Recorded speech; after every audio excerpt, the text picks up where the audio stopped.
शल्य पर्व की विस्तृत विषय सूची। उग्र शिवाजी कहते हैं, अब विचित्र अर्थयुक्त विषयों से भरा हुआ शल्य पर्व कहते हैं। इसी में ये कथा आई है कि जब कौरव सेना के सभी प्रमुख वीर मार दिए गए तब मदराज शल्य सेनापति हुए। वहीं कुमार कार्तिकेय का उपाख्यान और अभिषेक कर्म कहा गया है। साथ ही वहीं रथियों के युद्ध का भी विवाद पूर्वक वर्णन किया गया है। शल्य पर्व में ही कुरुकुल के प्रमुख वीरों के विनाश का तथा महात्मा धर्मराज द्वारा शल्य के वध का वर्णन किया गया है। इसी में सहदेव के द्वारा युद्ध में शकुनी के मारे जाने का प्रसंग है। जब अधिक से अधिक कौरव सेना नष्ट हो गई और थोड़ी सी बच रही, तब दुर्योधन सरोवर में प्रवेश करके पानी को स्तंभित कर वहीं विश्राम के लिए बैठ गया।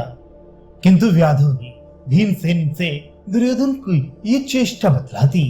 तब बुद्धिमान धर्मराज के आक्षेप युक्त वचनों से अत्यंत अमर्षी में भरकर धृतराष्ट्र पुत्र दुर्योधन सरोवर से बाहर निकला और उसने भीमसेन के साथ गदा युद्ध किया।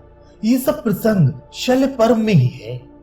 उसी में युद्ध के समय बलराम जी के आगमन की बात कही गई है।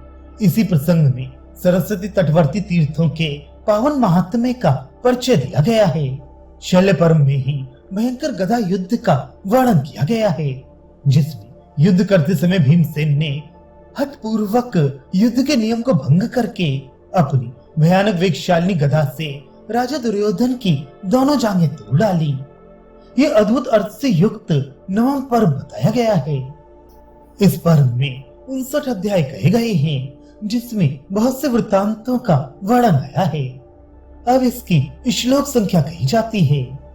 कौरव पांडवों के यश का पोषण करने वाले मुनिवर व्यास ने इस पर्व में 3220 श्लोकों की रचना की है।